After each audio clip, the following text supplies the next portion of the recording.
Well, recently I made a trip out to Portland, Oregon to go to Rose City Comic Con. Here was a great picture that resulted from that. But one of the things that happened, as tends to be the case, was I could not sleep on the plane. I can almost never sleep on planes. One of these days, when I have the disposable income to do something so frivolous, I should get a first class seat just to see if I could sleep on a plane, if I was vaguely more comfortable. But since that is not a world in which I currently exist, I pass the time generally by watching whatever movies are available on the plane. And so there are actually a few things that I'm going to be reviewing in the coming weeks, month. I don't know how much I'll spread these out. That are things that I saw thanks to air travel.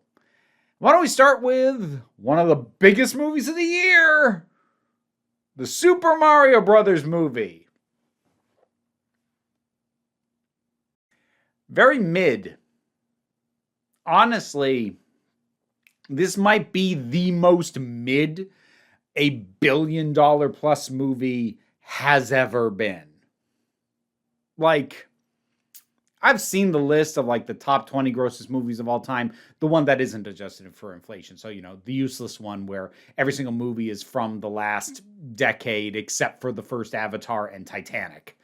But anyways, I'm looking at that and there's a lot of stuff that I either don't think is that great, don't really care about, but nothing's as mid as this is. It's not devoid of, little fun bits. It does a solid job visualizing the video game. But I guess mid might not even be the right word. You know what the good word for this is? Safe. I think this is about the safest version of adapting this video game that you could have possibly done. You get a bunch of celebrities, some of whom are doing voices that kind of fit from what you know from the games, some of whom aren't. And you hand it to a well-established but very middling studio, Illumination, and you just shave off every possible edge. You bring as much visual iconography in as you can.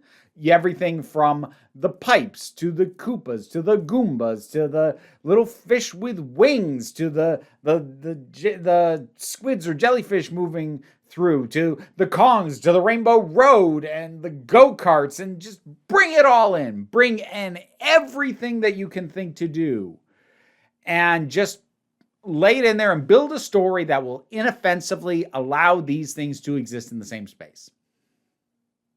Simmer and serve.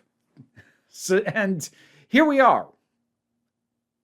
I actually don't know how long this video is going to be because I don't know what there is to even say about this. It's inoffensive. It's inoffensive by design. It is designed to be as homogenized as possible. And I suppose, as far as the measure of did they succeed in what they were trying to do? Yeah, they were trying to be really boring with a lot of mass appeal, and it's kind of boring with a lot of mass appeal.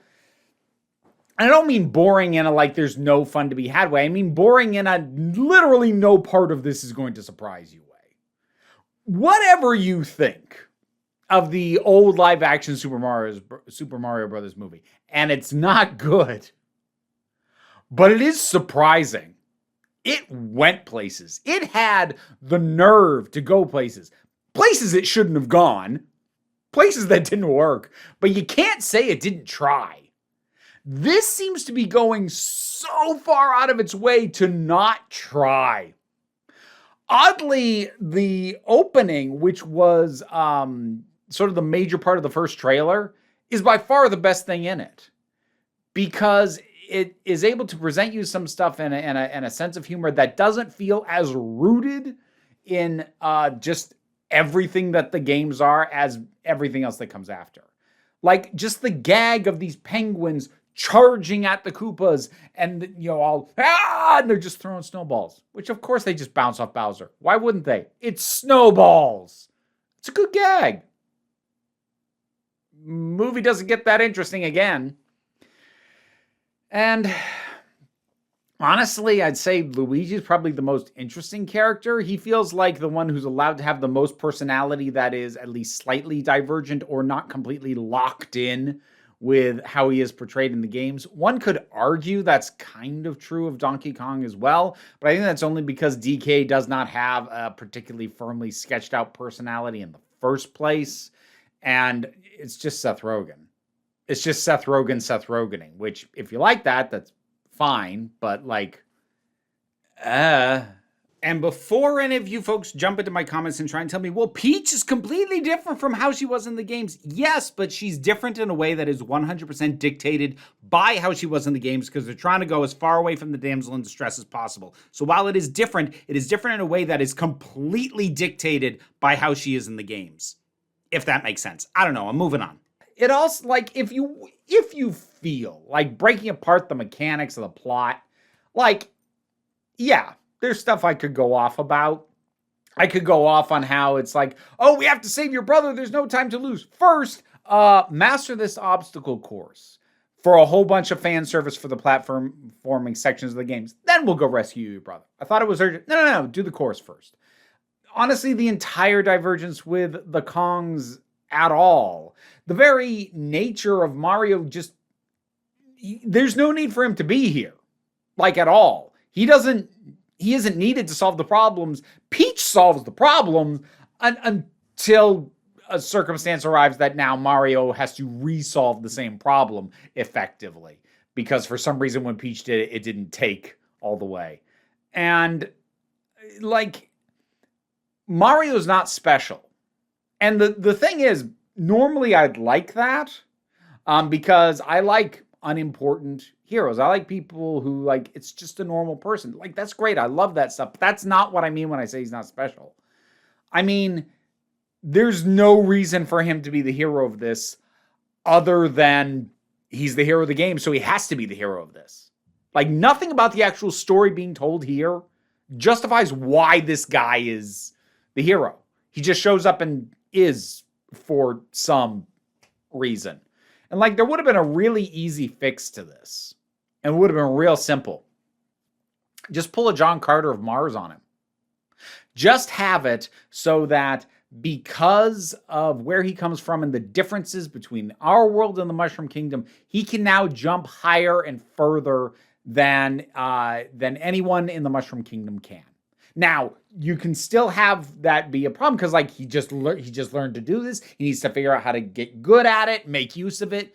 Cool. But, like, that would make him special. That would give him a reason for people to be turning to him, like, going, oh, you can help because you can do this thing that none of us can do. But as it is, literally everything he can do, everybody here can do. Yeah. And yes, if you did my idea, you'd probably have to not do the thing where Peach is also from Earth, but, like, just don't do that. And that fixes that problem. Or if you want to get more elaborate with it, you could say because she grew up here, her body kind of acclimated to the difference and she lost that ability over time. I don't know. Make something up. But I could go into more things like that. I don't wanna. It's not worth it. It's like, it's fine. It was an hour and a half. Might have been longer. I can't remember. I actually nodded off during a bit of it. And again, I don't fall asleep on planes, so that's actually kind of impressive. Not long, like 5 minutes, but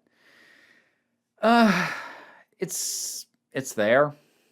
And, like, I might have enjoyed the Peaches song if, social media hadn't blown up with it. At this point, I'm kind of tired of it already. So I can't evaluate the comedic or value of that beyond the mimetic nature of it.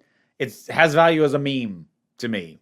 As an actual part of the film, like, So, Super Mario Brothers movie. Scientifically designed in a lab for the broadest possible appeal and the least offense that could possibly be made. Yeah, I'd say they succeeded in what they sought out to do, but there's always the second part of any evaluation of art. Did it succeed in what it was trying to do? And is that a thing worth doing? I don't know. You tell me. What did you think about this one? Drop something down in the comments. Let's talk about it. Patreon pays the bills and allows me to do this as my living and be able to afford to go out to Rose City Comic Con and watch stuff like this on a plane. But don't worry too much about it. We take a relaxed attitude around here, so you can just come on back next time you need a break. Shout out to the patrons who help make this possible. In particular, I want to thank Robin Moore, Zubin Lutfula, Goddess Elida, Tarak, the thing that goes doink in the anime, Ruth, Oliver B., Solitary Pictures, Ulrich Bogdan, Melinda Walters, Jen, Auntie Kate 808, Becky Sparks, Fernabilax the Poodle, Robin Powell, T. Love, Tracy Scrappett, Angry Casperl, Dave Hall, and Rosalind Bennett. There's being able to hear me try and pronounce your name, plus a whole bunch of other rewards in the Patreon. You can check out the tiers, but if you're already on the list, thank you so much.